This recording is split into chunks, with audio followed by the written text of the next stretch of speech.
Bienvenidos, bienvenidos a todos y todas. Un gusto tenerlos acá hoy día nuevamente. Les damos la cordial bienvenida al seminario 3, que lo hemos denominado el contexto actual y futuro de la atención obstétrica hacia una experiencia positiva del parto y nacimiento. Mi nombre es Loreto Pantoja, soy matrona, magíster en salud pública y profesora asociada del Departamento de Promoción de la Salud de la Mujer y Recién Nacido de la Facultad de Medicina de la Universidad de Chile. También soy parte, integro el directorio Xochipar y hoy les acompañaré como moderadora de este primer día del tercer seminario. Primero, me gustaría agradecerles a ustedes y también a todas las personas que han participado de todos estos seminarios por el interés y también estar hoy acá para dar el puntapié al cierre de este primer ciclo de seminarios que hemos desarrollado desde el mes de octubre.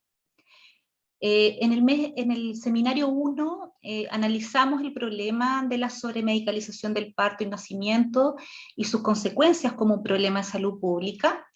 Identificamos y discutimos las dimensiones, factores que se configuran en la atención del parto y nacimiento y algunas recomendaciones para una atención digna y basada en la evidencia, así como buenas prácticas. Luego, en el seminario 2, que se desarrolló en el mes de noviembre, se presentó también la evidencia actualizada sobre la salud mental de las y los profesionales que acompañan partos y nacimientos, así como también algunas estrategias de auto y de cocuidados. Como Xochipar es muy importante contar con cada uno y cada una de ustedes, ya que tenemos como misión, y nos hemos planteado como misión, promover una experiencia positiva del parto y nacimiento, centrada en la mujer, y su entorno significativo, que sea segura y basada en la evidencia científica.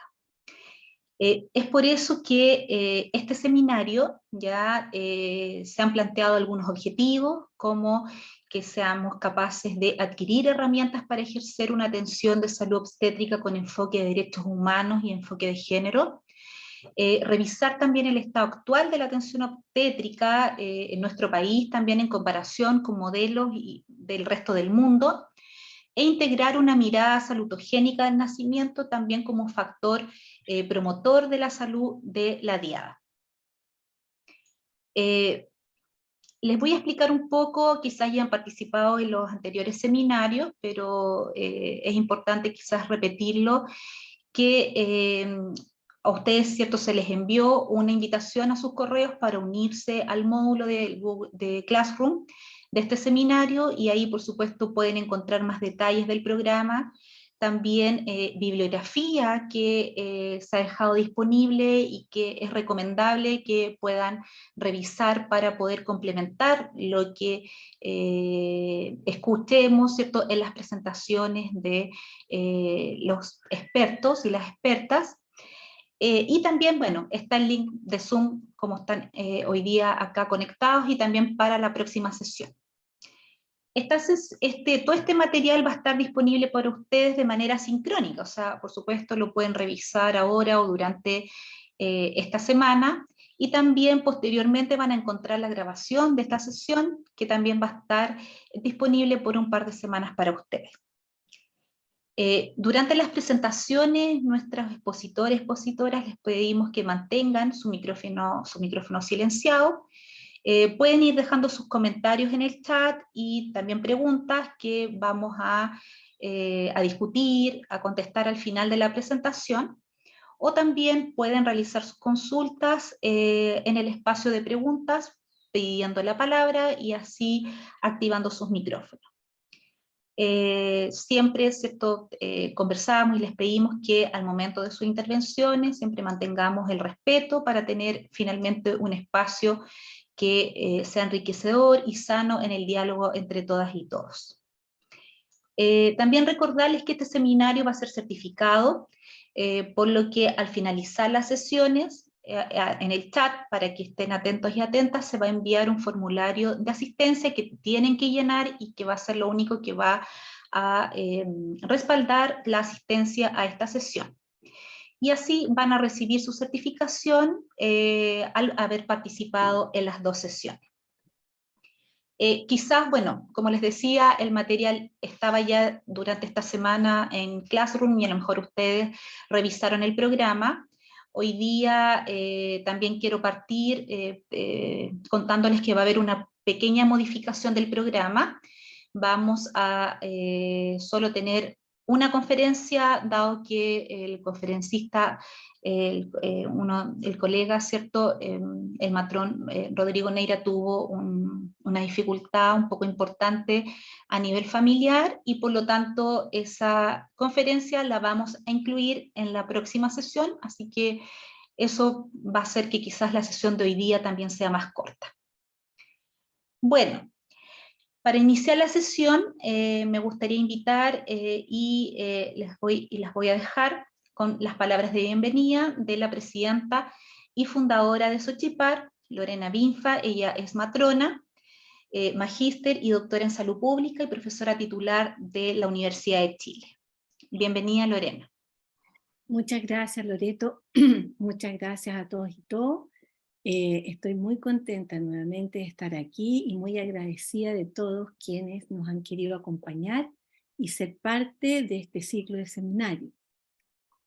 Yo quisiera, además de dar las gracias por este tercer seminario que versa sobre el contexto actual y futuro de la atención obstétrica hacia una experiencia positiva del parto y nacimiento, que corresponde en realidad al último de un ciclo de 3 interesantes seminarios, todos ellos, como bien decía Loreto, orientados hacia poder avanzar en brindar una atención de calidad, segura y respetuosa durante todo el proceso reproductivo, para que así todas las mujeres y sus familias tengan la posibilidad de vivir una experiencia positiva de parto y nacimiento, que es el motivo central de la existencia de Xochipar.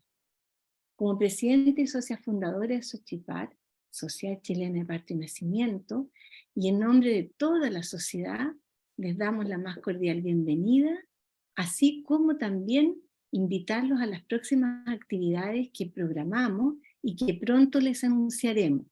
Y ojalá también en algún futuro cercano poder integrarse como miembros activos de esta sociedad.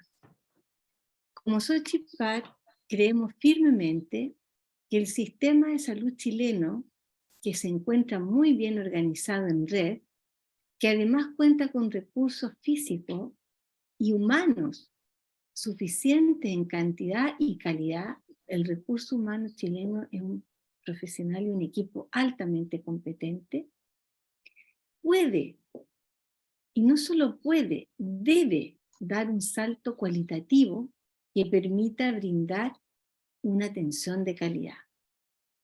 En este seminario revisaremos el estado actual de la atención obstétrica de nuestro país en comparación con el resto del mundo, a modo de tener claridad del punto de partida a la hora de trabajar en cambios en el modelo de atención de la gestación, parto y nacimiento en las instituciones. Revisaremos la importancia de adquirir herramientas de atención de salud con enfoque de género y derecho, tal como lo demandan las principales organizaciones de salud pública a nivel mundial. Analizaremos la importancia de darle una nueva mirada desde la salud al parto y nacimiento y expondremos cuáles son los principales modelos de atención obstétrica en el mundo que han tenido los mejores resultados en salud materno-perinatal de acuerdo a la evidencia científica. Finalmente, quisiera agradecer en forma muy particular a todo el equipo de Xochipar que ha trabajado con mucho entusiasmo para hacer posible que hoy estemos aquí. Así que muchas gracias a todas y todos, y sin más, vuelvo a ti, Loreto, para dar comienzo al seminario. Muchas gracias, Lorena. Gracias por tus palabras y también por este resumen, ¿cierto?, más detallado de lo que será este seminario 3, ya también dando, como decía, un cierre a este primer ciclo de seminarios. Bueno, Ahora ya, sin más preámbulos, ya les presento y quiero dejar con ustedes a la doctora Belia Saldías. Ella es médica, ginecóloga de la Universidad de Chile, diplomada en salud pública de la Universidad de Chile, diplomada en género y problemáticas sociales contemporáneas de la Universidad de Chile. Actualmente está cursando también un diplomado en salud integral de la mujer de la Universidad Nacional Autónoma de México. Cuenta con formación en sexualidad y atención ginecológica de personas trans y no binarias. Es parte del equipo de piso pélvico del Hospital San Juan de Dios, con especial interés en la evaluación y manejo de disfunciones del piso pélvico desde una perspectiva integradora, con enfoque de género y derechos. Actualmente es presidenta de la Asociación Ginecólogas Chile, cuyo principal objetivo es impulsar el enfoque de género en el estudio y ejercicio de dicha especialidad. Bienvenido, doctora Beli, muchas gracias por estar hoy día con nosotros. Gracias a ustedes por la invitación. Para mí es un tremendo honor poder estar hoy día acá en este seminario y hablar además de un tema que, como verán, me apasiona. Voy a compartir pantalla ahora. ¿Me confirman si se ve en pantalla completa? ¿Sí? Ya, sí, se ve muy bien. Perfecto. Bueno, hoy día vamos a hablar entonces de la importancia de la atención obstétrica con enfoque de género y de derechos humanos. Para eso yo planteé este orden como una hoja de ruta de la presentación. Creo que es importante partir por hacer algunas definiciones para que todos hablemos, digamos, conceptualmente de la misma forma. Quise partir por lo más básico, ¿cierto? ¿A qué nos referimos cuando hablamos de género? ¿Qué es el enfoque de género? ¿Cómo se aplica este enfoque en la salud y en la ginecobstetricia en específico? Y ahí vamos a hacer el nexo con el enfoque de derechos. Y finalmente, bueno, lo que me pidieron que hablara, ¿cierto? Si es que todo esto importa o no importa, o si sirve o no sirve para algo. Entonces, lo primero que quise destacar es el concepto de género. Y es muy importante hacer la diferencia con el concepto de sexo. Si bien ustedes van a ver en muchas partes que se usan indistintamente, el sexo se refiere a los aspectos biológicos de las personas, mientras que el género son las construcciones socioculturales, ¿ya? Entonces, con sexo tenemos mujeres, hombres y personas intersex, en razón a su biología, por decirlo de alguna forma, y el género es lo que todos y todas en nuestra sociedad y en nuestro contexto histórico entendemos como lo propio del hombre y de la mujer, ¿ya? Entonces, de esta construcción sociocultural, que no es biológica, ¿cierto?, vamos a tener estereotipos de género, las características que asignamos a mujeres y a hombres, roles de género y los mandatos sociales, a cuáles son las funciones de los hombres y las labores de los hombres, y cuáles son las funciones propias de las mujeres y propias de los hombres, y bueno, la expresión de género. Y el tema con estas construcciones es que para todos, todas y todes es lo normal o lo natural. Todos lo tenemos interiorizado y nos parece que es lo lógico, ¿ya? Entonces, algunas, digamos, especificaciones en torno a estas construcciones socioculturales. Lo primero es que se basan en el sexo asignado al nacer. Entonces, recién nacido con pene, hombre, recién nacida con vulva, mujer, ¿cierto? Si no, intersex.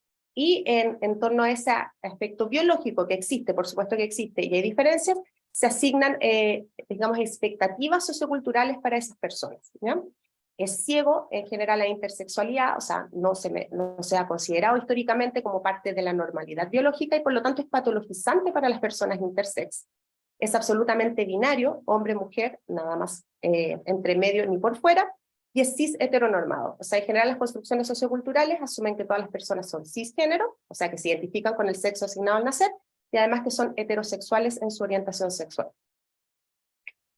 Estas construcciones socioculturales, ¿ya?, con sus estereotipos y sus roles de género, su cis heteronormatividad y todo lo que les mencioné recién, van a hacer que las personas tengamos un distinto valor o posición dentro de nuestra sociedad. Por lo tanto, vamos a ser tratadas y consideradas de forma distinta.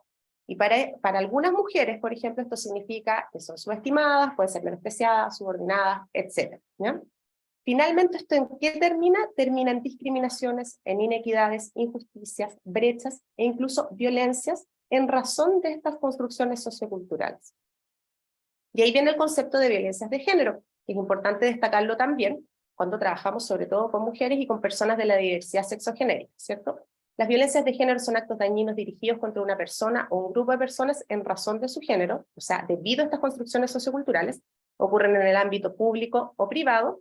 Es una de las violaciones más generalizadas de los derechos humanos en el mundo, porque las diferencias estructurales de poder basadas en el género colocan a las mujeres y niñas en situación de riesgo frente a múltiples formas de violencia, porque son varias. Lo más, digamos, notorio que todos conocemos es la violencia física, ¿cierto? Pero existen otros tipos de violencias de género también. Cifras, voy a pasar muy rápido, porque no todas estas discriminaciones e injusticias las tenemos medidas, pero hay algunas que sí, es importante que las conozcamos, ¿cierto? Participación laboral mucho menor en mujeres que en hombres, motivos por el que no participamos las mujeres tanto como los hombres, responsabilidades familiares permanentes, trabajos informales, mucho más las mujeres que los hombres, la brecha salarial, en promedio las mujeres ganamos entre un 20 y 30% menos que los hombres, estas son, digamos, cifras chilenas. Falta de ingresos propios, muchas más mujeres sin ingresos propios que hombres, el monto de las jubilaciones para nuevos y nuevas jubilados, mucho menores las jubilaciones en mujeres, y todo lo anterior termina con lo que se conoce como la feminización o feminidad de la pobreza, ¿ya? Donde en Chile tenemos un índice de 120, o sea, por cada 100 hombres pobres hay 120 mujeres pobres. Horas dedicadas a trabajo no remunerado, mucho más las mujeres que los hombres, pero cuando vemos la carga global de trabajo, o sea, remunerado más no remunerado, trabajamos más las mujeres que los hombres. Violencia sexual, ¿cierto? Se sabe, estos son estimaciones, porque hay digamos, está como subcuantificado por falta de denuncias, pero aproximadamente 85-90% de las víctimas de violencia sexual son mujeres, la inmensa mayoría no denuncia, menos del 40% busca ayuda, menos del 10% lo hace a policías, y se calcula que aproximadamente 1 de cada 3 mujeres es o ha sido víctima de violencia sexual, y con eso me refiero como a la grave, entre comillas, violación, abuso, ¿cierto? Porque violencias sexuales también, si contamos con el acoso, por ejemplo, callejero, es probablemente muchísimo más que 1 de cada 3. La última encuesta de violencia intrafamiliar de nuestro país, ¿cierto? 41% de las mujeres es o ha sido en algún momento de su vida víctima de violencia intrafamiliar. Dentro de estas se incluye la psicológica, la física, la violencia sexual y también la económica, que es esta que está acá, que se está midiendo hace algunos años. Femicidio, la punta del iceberg, lamentablemente las cifras se encuentran más o menos estables en los últimos años. Por cada femicidio, aprox 4 femicidios frustros, y de ahí en adelante un montón de mujeres que son víctimas de violencia todos los días. Entonces, ya entendiendo qué es género, tenemos que definir qué es el enfoque de género, ¿ya? Y el enfoque de género lo que hace es que busca abordar el impacto de estas construcciones socioculturales en todas las esferas de la vida de todas las personas y cómo estas construcciones generan desigualdades. Por supuesto que no es solo analizar, sino que también buscar estrategias para erradicar esas injusticias que se producen en torno a construcciones socioculturales. En el fondo, a nivel general, a nivel macro, social, ¿cierto?, es tomar conciencia de estas construcciones socioculturales, dejar de normalizarlas como algo natural, y ver cómo influyen en las problemáticas específicas que podamos tener en la vida. Cuando se hace esto en todo, eso es lo que se conoce como transversalización del enfoque de género o gender mainstreaming, si lo han escuchado por ahí. Ahora, en un plano personal, porque hoy día vamos a hablar principalmente del plano personal en la atención clínica, es tomar conciencia de los propios sesgos, o sea, de los propios prejuicios que uno y una pueda tener en torno a estas construcciones socioculturales, tomar conciencia, hacerse cargo y dejar de hacerlo. En la práctica es reconocer, promover y proteger los derechos de las mujeres y de la diversidad sexogenérica, y esto va de la mano, ocurre en paralelo con el empoderamiento de mujeres y personas de la diversidad, quienes en ese transcurso empiezan a conocer sus derechos, muchas veces no los conocen, ¿ya? Y exigen el respeto de aquellos. Y esto quizás les parece que está un poco de más, pero yo creo que es importante decirlo en específico, esto no resulta en una vulneración de derechos de los hombres, no se trata de eso, ¿ya? Tiene que ver con ir a valorar, relevar y garantizar los derechos de las personas que no han sido históricamente reconocidos o respetados. Este es un ejemplo, es un hecho, sabemos en Chile y en casi todo el mundo, que las mujeres estudian y participan mucho menos de profesiones STEM que los hombres, STEM por ciencia, tecnología, ingeniería y matemática. Entonces tenemos dos opciones frente a esa realidad. La primera es decir, bueno, pero a ver, en Chile hace muchos años ya que las mujeres van al colegio, igual que los hombres, tienen las mismas materias, les hacen las mismas pruebas, dan la misma prueba de admisión a la universidad, donde tienen las mismas clases, las mismas pruebas. Por lo tanto, en realidad no hay una verdadera injusticia en esa realidad de que participen menos. La opción B, que sería el enfoque de género, es decir, bueno, pero estas construcciones socioculturales de género hacen más difícil para las mujeres interesarse o desarrollarse en áreas de STEM que históricamente han sido ocupadas por hombres. Por lo tanto, sí hay algo que es injusto que podemos ir a revertir, ¿cierto? Si es que desde muy chiquitita a las niñas no se les estimula que desarrollen sus habilidades matemáticas desde los juegos de la primera infancia y así en adelante todas las barreras, bueno, eso es enfoque de género, verlo desde esa mirada analítica y luego idear estrategias, ¿cierto? Entonces, ¿cómo se aplica este enfoque de género en salud y en específico en la obstetricia? El enfoque de género lo podemos ver, hice esta pirámide desde abajo hacia arriba, voy en políticas públicas, en legislación, podemos aplicarlo ahí. Lo podemos aplicar en estudio, ¿ya? En investigación científica, y lo podemos aplicar, que es donde me voy a enfocar, en la atención clínica, ¿ya? En lo que nosotros y nosotras, que nos dedicamos que somos, digamos, funcionarios de salud, hacemos en la práctica clínica día a día. En relación a políticas públicas y legislación, no me voy a detener en eso, pero cierto, parte por, digamos, terminar con las leyes que son francamente sexistas, promulgar leyes que protejan, cierto, de las violencias que ya conocemos, de las discriminaciones que ya conocemos, y otras que promuevan, digamos, el reconocimiento de derechos de todas las personas, finalmente. Y en términos de investigación y de estudio, ¿ya? Lo que nosotros, digamos, la evidencia médica que tenemos, la mejor evidencia disponible, podemos llegar a dos grandes conclusiones en esta área, ¿cierto? Estudio e investigación. La primera es que existen sesgos en la investigación, ¿ya?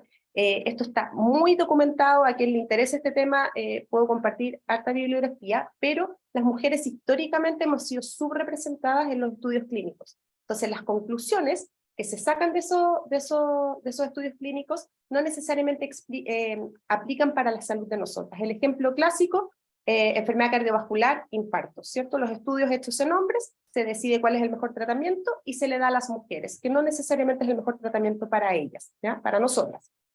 La segunda gran conclusión es que existen algunas temáticas de la salud de mujeres que no han sido relevadas.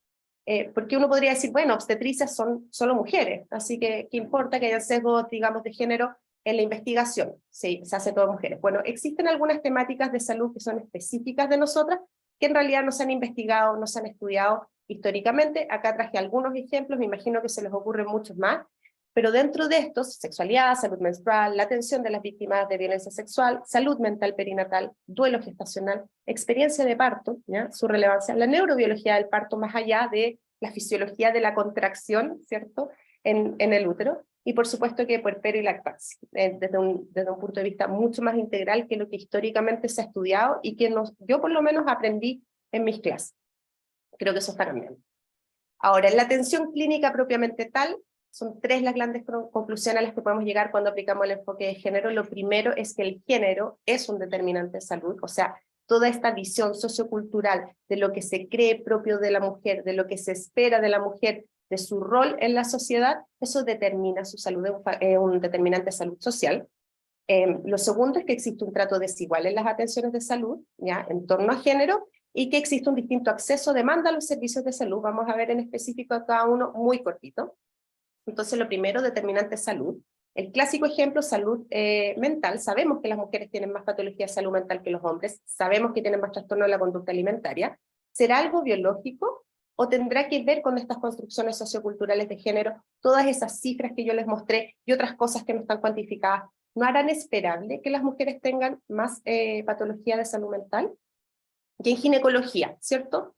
Tenemos evidencia que el dolor pélvico crónico se asocia a abuso sexual previo.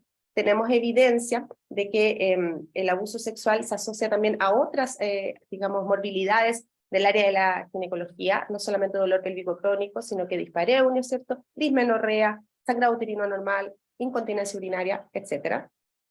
Sabemos que la violencia ya interpersonal se asocia también a síntomas de síndrome de vejiga dolorosa.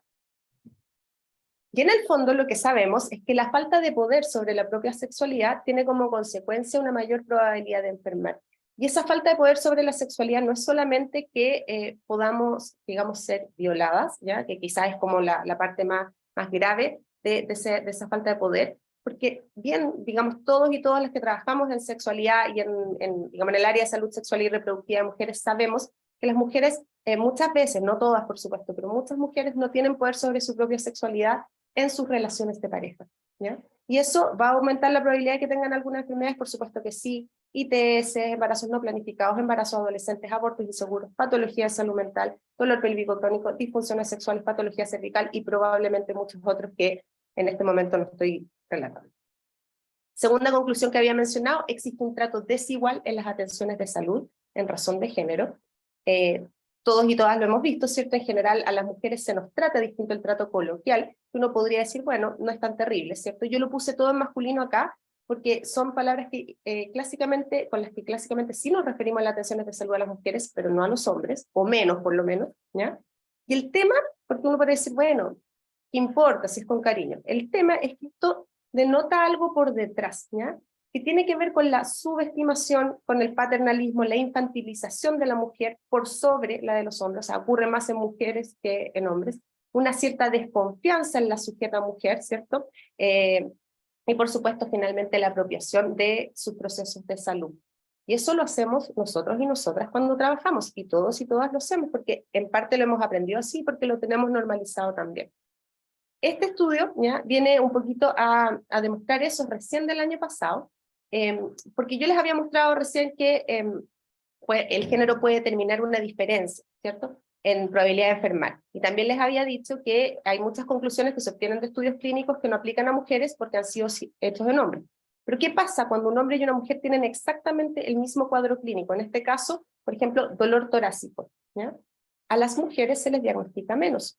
Y eso es un sesgo que viene desde los y las profesionales de salud, ¿ya? Y esto está visto en otras áreas de la medicina también, neurodivergencia, por ejemplo, trastorno del espectro autista, y varios otros. Este es solo un ejemplo, pero en el fondo, con el mismo síntoma, la misma molestia, la misma clínica, es más probable que hagamos un diagnóstico de infarto en un hombre que en una mujer, simplemente porque es mujer.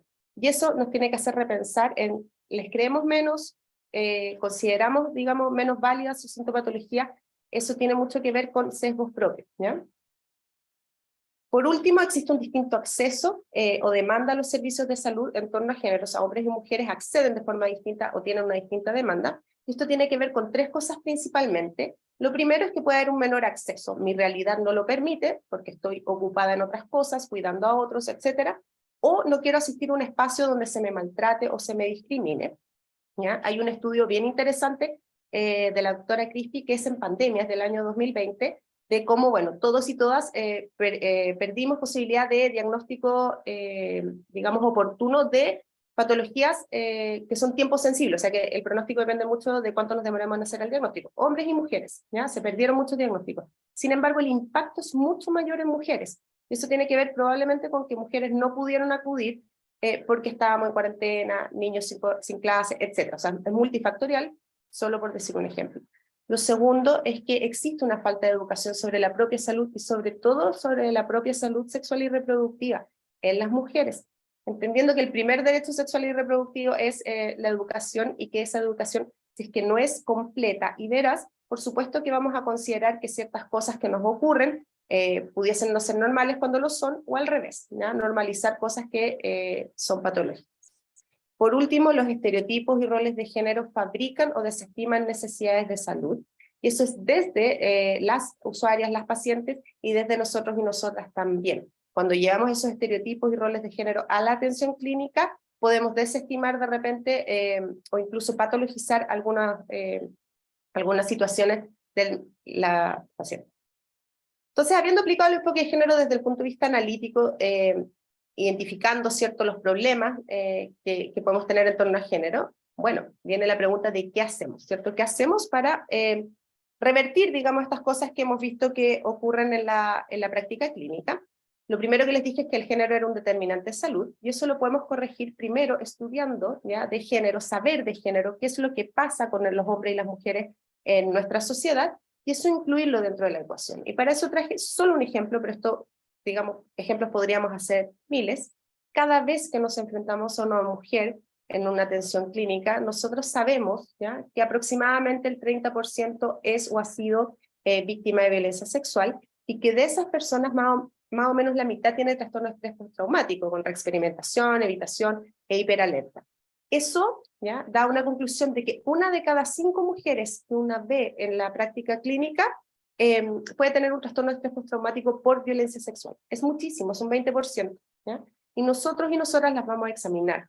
¿Ya? A lo mejor vamos a tocar sus genitales. Vamos a estudiar sus síntomas. O sea, si una mujer tiene un dolor pélvico crónico de larga data, sabemos que eso se asocia a violencia sexual, eso tenemos que saberlo. ¿Ya? Si no lo sabemos, no lo vamos a buscar y eventualmente no lo vamos a poder reparar. Eso tiene que ver con saber de género e incluirlo en la ecuación. Lo segundo que habíamos dicho es que existe un trato desigual en las atenciones de salud desde nosotros y nosotras.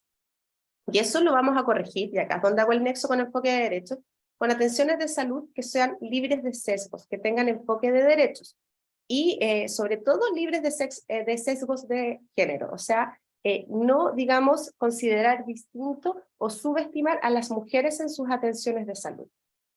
El enfoque de derechos no es otra cosa que dar análisis o abordar ¿ya? Problemáticas, o ni siquiera problemáticas, situaciones, mediante el reconocimiento, el respeto, la protección, la promoción y la garantía de los derechos de las personas. No es otra cosa que eso. ¿Ya? Y esto finalmente lo que busca es eliminar discriminaciones y distribuciones injustas de poder. Y esto el enfoque de derecho estoy hablando a nivel más, o sea, para todas las áreas, enfoque de derecho en salud, en educación, etcétera, etcétera. Ese es el enfoque de derecho general. Y dentro de los derechos tenemos que recordar que existen los derechos sexuales y reproductivos, y dentro de estos, ya quise destacar como un derecho de las personas el poder tener embarazos y partos que sean respetados y que sean seguros también. Eso se considera un derecho. Entonces el enfoque de derecho, por un lado, reconoce eso, ¿ya? Para todos y todas las personas, independiente de cualquier característica que puedan tener, o sea, independiente de su religión, orientación sexual, si son migrantes o no, si tienen una situación de discapacidad, etcétera, etcétera, etcétera.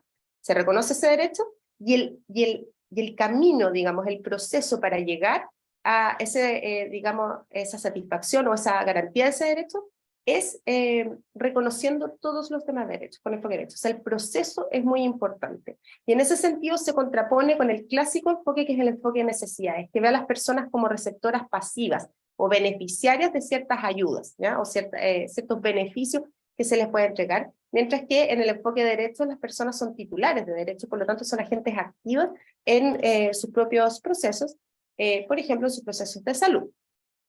Otra cosa importante para hacer el paralelo entre necesidades y derechos es que el enfoque de necesidades clásicamente se fija solamente en los resultados. Por ejemplo, mortalidad materna, mortalidad perinatal.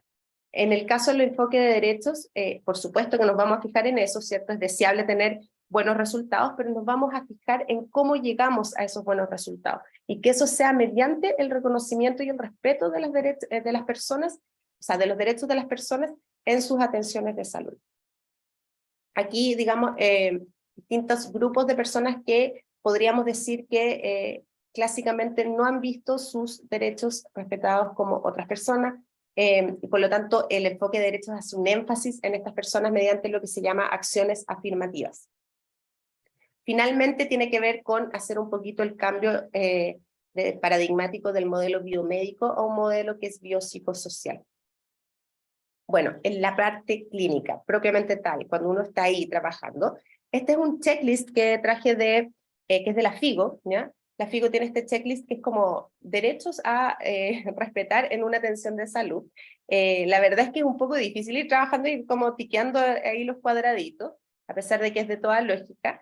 Entonces, en ese sentido me gusta mucho más esta imagen. Esta imagen es de las guías clínicas irlandesas, que son los 5 principios FREDA, por sus siglas en inglés: justicia, respeto, igualdad, dignidad, autonomía, que uno debiera, digamos, tener en una atención clínica, ¿ya? Si uno trabaja bajo el paraguas de estos 5 principios, necesariamente va a estar haciendo una atención con enfoque de derechos. Y dentro de estos 5 principios, quise destacar el de autonomía, porque siento yo, y esta es una apreciación personal, que es lo que más nos cuesta, ¿ya? A quienes trabajamos en salud. Y la autonomía no es otra cosa que la capacidad de tomar libremente decisiones que afectan la propia vida. Eso es lo que debiéramos reconocer en las personas que acompañamos en sus procesos de salud.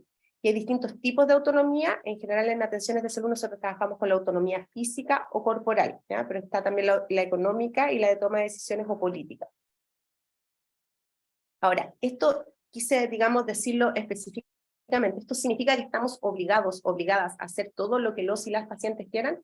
Y la respuesta es no, ¿ya? El enfoque de derecho no es sinónimo de que seamos efectores de solicitudes o demandas desde las pacientes, porque puede existir casos en que la autonomía de esas mujeres se vea, digamos, en contraposición con nuestros propios principios bioéticos de beneficencia y de no maleficencia. Por supuesto que si se nos está solicitando algo que a nosotros nos parece que va a producir daño, podemos, digamos, no, o sea, no tenemos por qué, digamos, acceder a esa solicitud. El tema es que hay que tener muy buenos argumentos para decir, bueno, esto va contra mi principio de no maleficencia.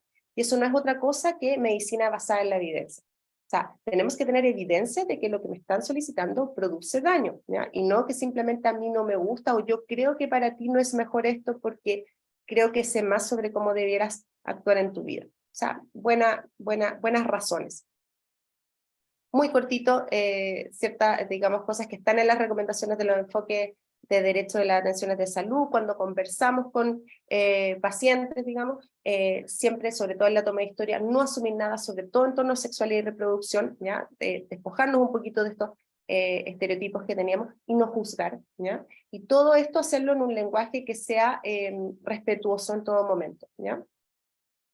Cuando vamos a examinar, cuando vamos a intervenir, sobre todo en procesos obstétricos, bueno, en cualquier momento, pero en procesos obstétricos, siempre hay que informar qué es lo que vamos a hacer, cómo lo vamos a hacer y por qué o para qué lo vamos a hacer, ¿ya? ¿Cuál es el beneficio de hacerlo? ¿Cuál es el objetivo? ¿Cuál es el riesgo si es que no lo hago? Y por supuesto que antes de hacerlo, esperar el consentimiento.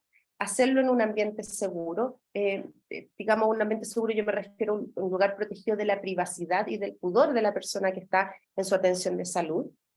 Y por supuesto que también hacerlo con cuidado, porque muchas veces el examen físico, las intervenciones, sobre todo en obstetricia, pueden ser incómodos o incluso dolorosos si es que no tenemos ciertos cuidados que podemos tener. En relación a la privacidad, hay que tener mucho cuidado también con alumnos y alumnas, ¿ya? No se significa que no puedan participar, pero por supuesto que eso se tiene que informar y se tiene que solicitar el consentimiento. Y en relación a las indicaciones o recomendaciones que uno puede entregar, esto puede ser en una consulta ginecológica, en un control prenatal y también en el acompañamiento de un parto. Si es que tenemos algún problema o tenemos alguna patología, alguna complicación, lo que corresponde a nosotros y nosotras, con nuestros conocimientos, digamos, técnicos, es identificar cuáles son las alternativas médicamente razonables para ese problema específico. ¿Qué hace que una alternativa sea médicamente razonable? Que es técnicamente posible, técnicamente la puedo hacer, y que hay evidencia de que produce beneficio. Y luego que yo identifico esas alternativas, se las presento a la persona que estoy acompañando. Le digo, estas son las opciones. Si es que existe alguna opción que sea significativamente mejor, sobre todo desde el punto de vista de beneficio, está bien que uno recomiende esa opción. Si es que no hay ninguna que es significativamente mejor, no recomendar, solo presentar alternativas y que la mujer decida. Esto no es otra cosa que lo que conocemos, ¿cierto? Bueno, quizás sí es un poco más, pero tiene mucho que ver con lo que conocemos como los cuidados centrados en pacientes o la toma de decisión conjunta que está, yo diría, en todas las recomendaciones de todas las guías clínicas de todos lados. Bueno, ¿qué pasa cuando no quieren? Eso pasa, nos pasa frecuentemente, diría yo, en nuestras atenciones de salud. Uno presenta todas las alternativas y la mujer no quiere tomar la decisión, prefiere, en general son dos los posibles escenarios, que uno tome la decisión. Para eso vine, dígame usted qué es lo que tengo que hacer, o dime tú qué es lo que tengo que hacer, y a veces quieren que la decisión la tome su pareja, ¿ya? Y eso a veces nos puede quizás como hacer sentir un poquito frustrados y frustradas, pero la verdad es que no hay que enojarse, ¿ya? Esto es precisamente lo contrario. A lo mejor no nos va a gustar que una mujer vaya y le pregunte al marido qué es lo que tiene que hacer o cómo hacerlo, ¿ya? Pero lo debemos respetar porque el enfoque de derechos tiene que ver con eso también, ¿ya? Quizás esto va a ser una extensión, una invitación a que la próxima vez sea distinto. Bueno, y por supuesto que nunca olvidar la confidencialidad, que a veces se nos olvida, sobre todo en extremos de la vida, adolescentes y mujeres mayores también tiende a vulnerarse ese derecho. Parto con enfoque de género y enfoque de derechos, no es otra cosa, digamos, si aplicamos todo esto que dije recién al parto mismo, al acompañamiento del parto, bueno, y del proceso, digamos, de gestación completo, Es un acompañamiento libre de sesgos en general y sobre todo libre de sesgos de género, donde no se reproduce el trato y consideración desigual del que las mujeres somos muchas veces víctimas en todas las esferas de nuestra vida. O sea, digamos, reconocer a la mujer como una persona capaz y merecedora también de recibir información completa y de tomar sus propias decisiones. Esto necesariamente va acompañado de un trato respetuoso, y por supuesto que no intervenir cuando no es necesario, relevando la experiencia de parto y su fisiología, y cuando es necesario intervenir, porque efectivamente a veces es necesario intervenir, lo que hacemos es informar por qué es necesario esa intervención, y por supuesto que pedir el consentimiento para hacerlo. Descaricaturizar, ¿cierto? Porque el parto con enfoque de género y con enfoque de derechos es un sinónimo de lo que se conoce como parto respetado, parto humanizado, parto personalizado. No son definiciones tan académicas, entre comillas, sí que a veces se usan de forma indistinta, hay personas que hacen algunas diferencias, pero tiene que ver más o menos con lo mismo. Hay mucha caricatura, por lo tanto yo siento necesario decir que no es sinónimo de un parto natural. Puede serlo, por supuesto que sí, ¿ya? Pero no es un tipo de parto. Una cesárea puede ser un parto respetado o parto con enfoque de derechos, un forceps, un parto súper intervenido, súper monitorizado, cuando digamos está justificado, por supuesto que puede serlo también. Y no es sinónimo de parto inseguro, eso también es importante decirlo, ¿ya? El trato humanizado tiene que ver con el respeto, con individualizar, con ver las necesidades específicas de cada persona específica, con promover la autonomía o por supuesto que dentro de opciones seguras. El plan de parto muy importante, a veces como que se le ve como con recelo, con cierto temor. La verdad es que el plan de parto es una tremenda oportunidad para acercar a equipos médicos con usuarias, para informar, para demitificar, ¿ya? No se trata que si una mujer, bueno, lo dije hace unos minutos, tiene una petición en su plan de parto que parece francamente peligrosa, que nosotros digamos, sí, súper bien, vamos a cumplir con eso, sino que es un excelente momento para conversar, mira, esto no es recomendable por esto y esto otro, estas son las alternativas.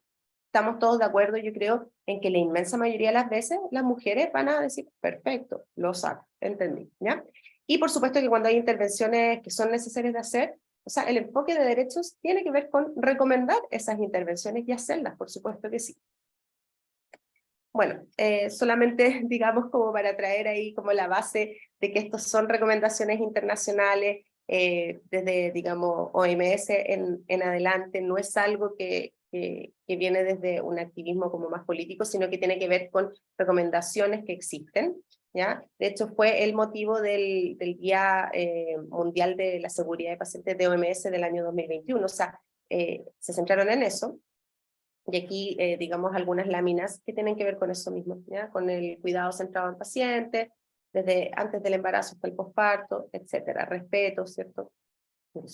Por último, con esto juro que estoy terminando, en relación a los estereotipos y roles de género que podemos, o que tenemos todos y todas, ¿cierto? Lo esperable es que los tengamos.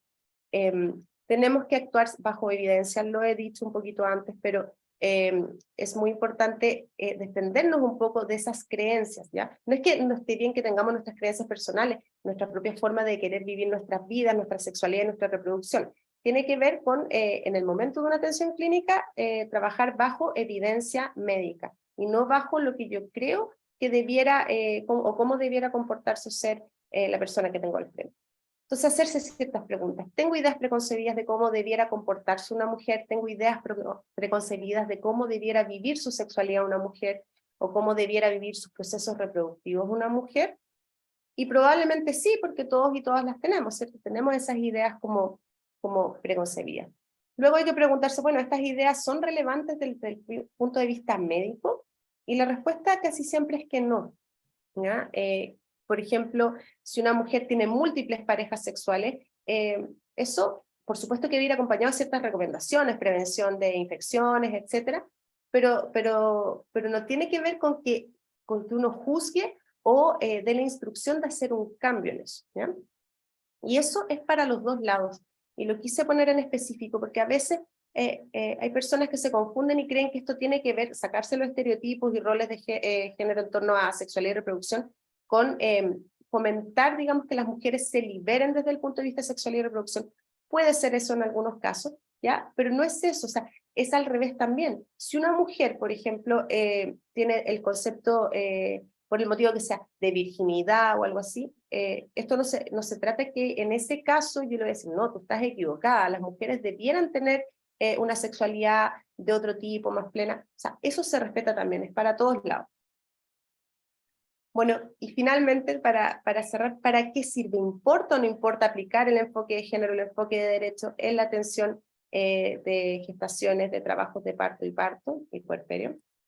Bueno, sirve primero para pesquisar. Estamos en una posición privilegiada, o sea, me estoy refiriendo a pesquisar mujeres que están en riesgo. Una de cada 3 o 40% en Chile. Podemos hacer, digamos, encontrar mujeres que están siendo víctimas de ciertos tipos de violencia y por lo tanto activar redes de protección.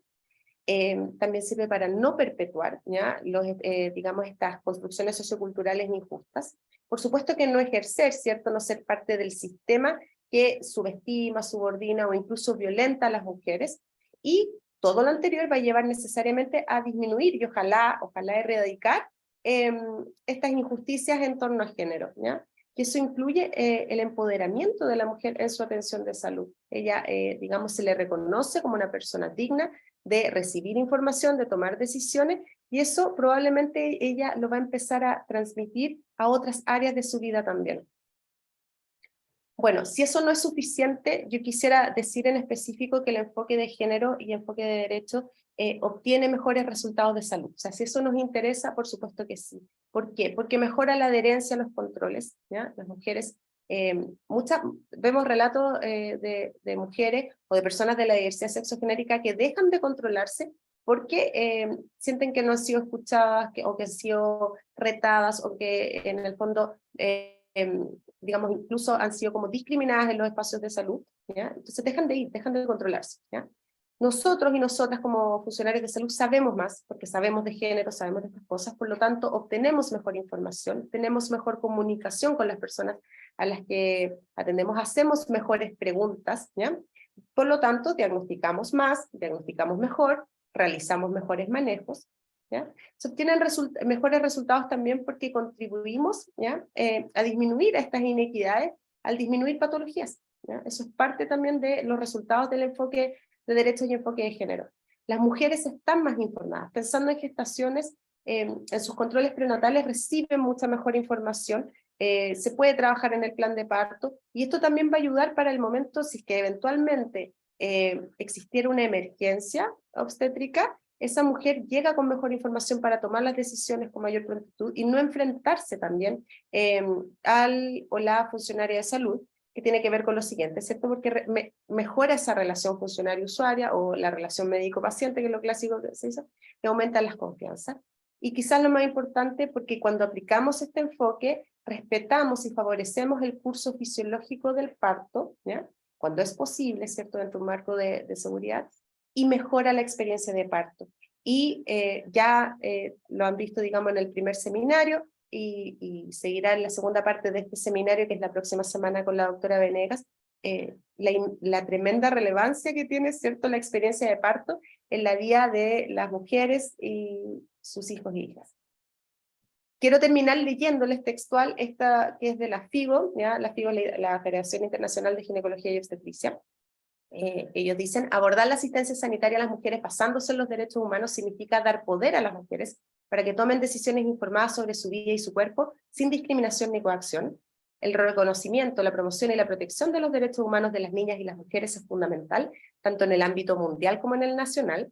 La FIGO está convencida de que la forma en la que un país empodera a sus mujeres y niños refleja el modo en el que ese país valora su futura prosperidad. Eso es. Muchas gracias. Muchas gracias, doctora. De verdad, muchas gracias por esta presentación, por este tiempo. Creo que fue muy didáctica, con ejemplos, muy práctica, como fue hilando todos los conceptos, desde efectivamente abordar el enfoque de derechos y de género en términos de la atención clínica general y por supuesto llevarla a la atención clínica obstétrica de la mujer también en el parto, que quizás estos seminarios se centran más, pero lo anterior y lo general obviamente es muy importante. Yo anoté, o sea, quería destacar efectivamente cómo el impacto finalmente de nuestros propios sesgos van a tener un impacto en la atención y hacernos conscientes de eso en el día a día, cuando a veces para nosotros puede ser una atención más, para la mujer efectivamente puede ser, en el caso por ejemplo del parto, con la tasa de natalidad que hoy día tenemos, puede ser la experiencia de su vida y por lo tanto hacernos conscientes de eso creo que es muy importante y cómo esos sesgos finalmente nos llevan, ¿cierto?, a este trato quizás desigual en las atenciones y quizás también sumarle la mirada de interseccionalidad, cuando finalmente también no solo está el género, ¿cierto?, sino que está la etnia, cuando nos enfrentamos mujeres en situación de parto, ¿cierto?, migrantes, y también en una situación económica más vulnerable, todo esto se ¿cierto?, entrelaza y finalmente genera cierta brecha y un impacto de la atención mucho mayor. Así que muchas gracias. Yo no sé, a ver, en el chat hay algunos, a ver, quiero ver si hay algunos, no hay todavía ningún comentario. Me encantaría que aprovechemos acá a la doctora, si alguien quiere hacer algún comentario en el chat o alguien quisiera pedir la palabra y quizás alguna reflexión o también desde su experiencia. Yo también quisiera a lo mejor destacar, doctora, no sé, hacer como el link de todo lo que ha hablado también, como todo esto es nuestros propios sesgos y nos llevan, lo que habla de la autonomía física, finalmente a la apropiación del proceso, en este caso del parto, y como eso también sigue, o sea, se potencia múltiples otros factores a lo que hablábamos en el seminario 1, por ejemplo, el aumento de la medicalización, de las intervenciones finalmente como una decisiones nuestras como profesionales y no en esta autonomía de la mujer. No sé si usted ahí quiere a lo mejor ahondar un poco eso, porque personalmente me pareció como muy importante.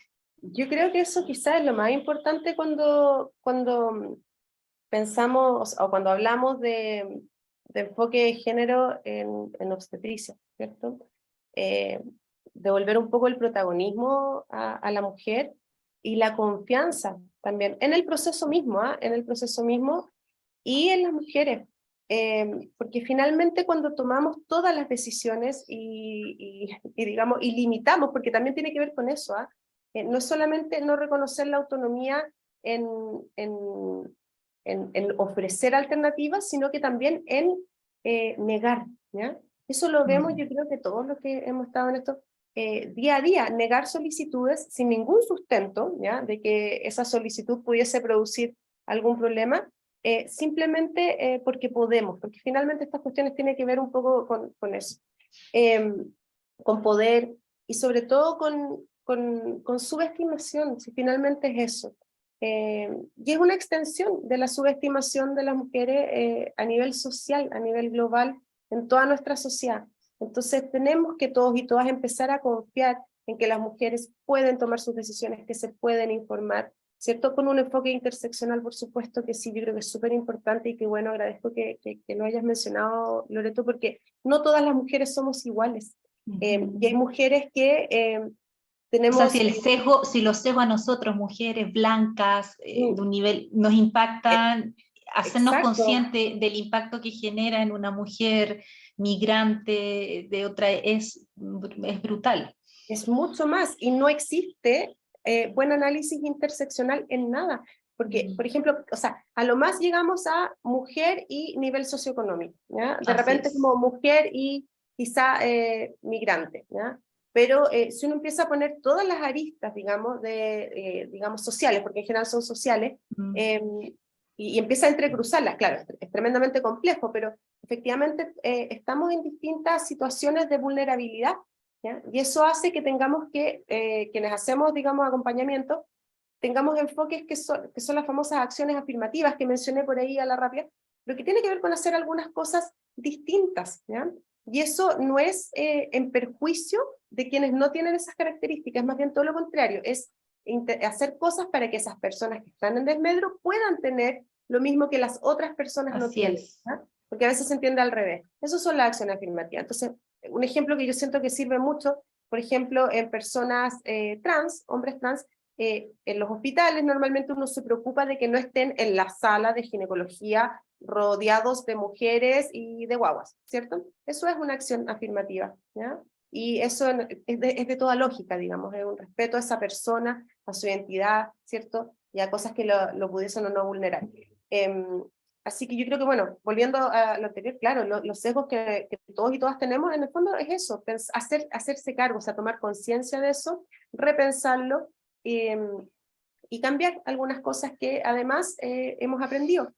Cuando, en la formación de médicos, médicas, matrones, matronas, enfermeros, enfermeros, la formación es tremendamente jerárquica, es súper, digamos, maltratadora finalmente, entonces aprendemos un poco a funcionar en esas dinámicas.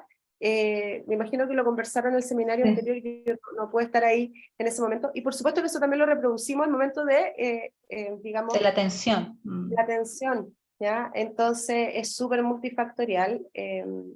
Yo creo que la invitación es como a repensar nomás, y que además, súper importante por si no quedó claro, todo esto es seguro, esto es basado en evidencia, no es algo que se nos ocurrió a nosotras ayer, porque no, o sea, y son recomendaciones, digamos, internacionales de hace años, tampoco es nuevo, entonces tiene que ver con eso. ¿Por qué? Tengo una amiga que siempre dice, ¿por qué para restricción del crecimiento intrauterino no sabemos las normas de memoria, la evidencia, que le hago un Doppler cada 48 horas, y somos, pero súper mateos para seguir la evidencia en eso, diabetes gestacional, qué sé yo. Y para parto, no. Ahí las recomendaciones internacionales no somos tan precisos en aplicarlas. ¿Por qué? ¿Ya? Entonces, Es que yo pensar en creo, esas... doctora, en una opinión también quizás personal, o también siguiendo una idea que usted mencionó, que era cuando el enfoque de derechos en el fondo visualiza a la mujer de una manera activa en el parto y no pasiva, y a nosotros como profesionales que nos vamos a enfocar no solo en los resultados, sino que también en el proceso, o sea, cómo vive la mujer ese proceso. Y yo creo que mucho de la atención y quizás de los indicadores que tenemos efectivamente están enfocados en el resultado y no en el proceso. O sea, hoy día no tenemos indicadores, por ejemplo, de experiencia, de la experiencia de la mujer, o que esos sean indicadores que orienten también nuestra atención. Entonces, seguimos también en esa, ¿cierto? En la lógica efectivamente de las tasas de mortalidad materna, de cierto de mortalidad infantil, que son tremendamente importantes y que nuestro modelo ha sido muy exitoso. Claro, y quizás todas estas conversaciones intensas queremos dar ese salto, ¿cierto? Cuantitativo de poder considerar esas otras dimensiones. Rayen tiene la mano levantada. ¿Sí? Te puedes dar tú misma. Sí, gracias. Y muchas gracias también a la doctora como por esta oportunidad y que haya podido venir acá a darnos esta tremenda cátedra. Quería consultar sobre lo que acaba de hablar usted, profe Loreto, sobre los indicadores y cómo se mide, entre comillas, que el enfoque de género mejora la experiencia de parto, por ejemplo. ¿Cuáles son los indicadores? ¿Qué es lo que se mide? Y si es que hay evidencia de eso acá en Chile.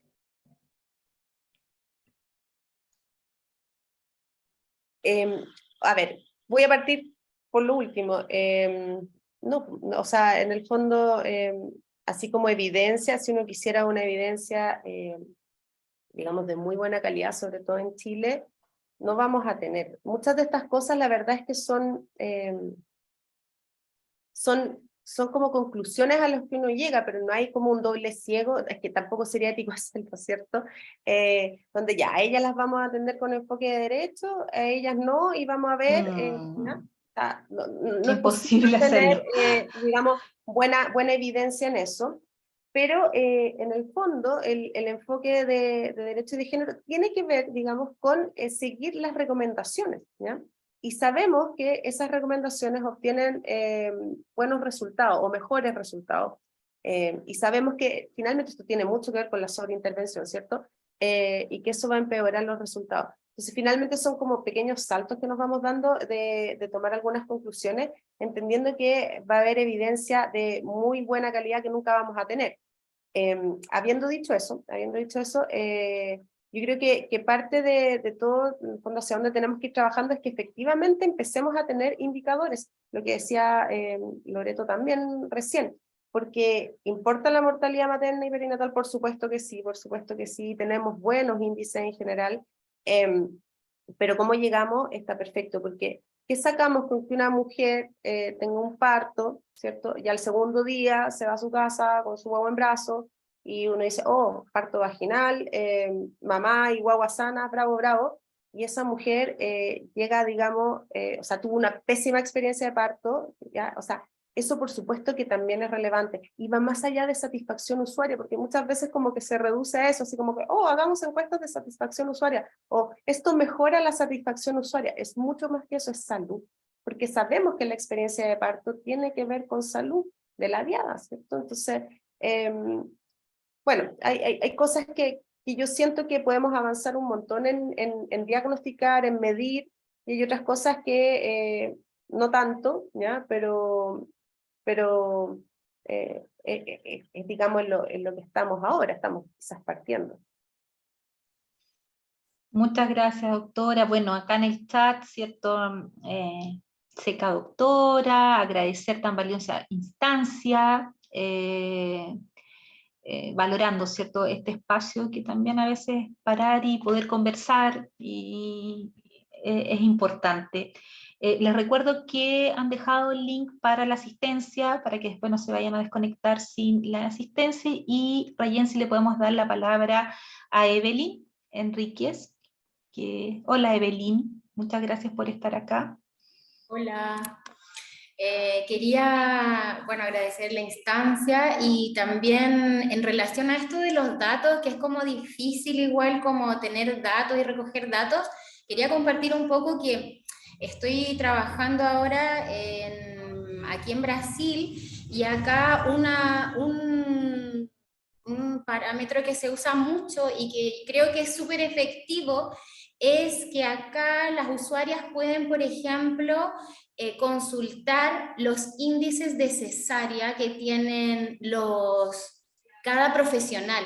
Y ese índice de cesárea es público. Es decir, tú entras y puedes consultar el índice de cesárea de cada profesional. Y me parece un dato que es súper, en verdad, muy transparenta mucho esto, cómo está actuando, porque sabemos desde la Organización Mundial de la Salud que el porcentaje recomendado es de tanto, y bueno, ¿qué pasa con ese profesional que tiene un índice de cesárea de 80%, de 90%, de 100%, ¿no? Ya es un dato al que las usuarias pueden acceder y que puede dar ya una noción muy clara de cómo trabaja ese profesional o cómo es su, ¿no? cómo está orientada sobre su acción profesional. Me parece una buena forma de transparentar esto y de que de alguna forma eso ayuda a ir viendo cómo se está ejecutando en el fondo al final, ¿no? la asistencia al parto, ¿no? Y junto con eso, claro, pues ya después otra cosa es en relación a la experiencia que la mujer vive, ¿no? Pero ya tener ese dato creo que ayuda mucho a que la usuaria por lo menos tenga bueno, esa información me parece muy relevante y creo que sería algo muy bueno de se implementar tal vez, o de se pensar en comenzar a implementar, a recoger ese tipo de datos y que ya puede un poco dar luces para las usuarias especialmente. Eso quería comentar. Muchas gracias, Elizabeth. Doctora, no sé si quiere comentar algo sobre esa experiencia. Sí. O sea, yo creo que todo lo que sea avanzar en transparentar, visibilizar, me parece que es útil y necesario. Yo creo que es un dato súper importante a tenerlo también a nivel institucional, creo que es importante. Y también socializar e invitar a las mujeres a hacer esas preguntas, porque es de toda lógica que de repente uno pudiese preguntar eso y no se atreve. Entonces, quizás si no hemos avanzado todavía en tenerlo como públicamente, son cosas que uno debiera también invitar a las mujeres a informarse. Así es. Bueno, gracias Evelyn, que te dije Lisa. Muchas gracias Evelyn por tu opinión acá en el chat. Bueno, siguen agradeciendo su presentación, doctora. Muchas gracias por la presentación. No sé si hay alguna última palabra o algún otro comentario en el chat para ya ir cerrando la sesión de hoy.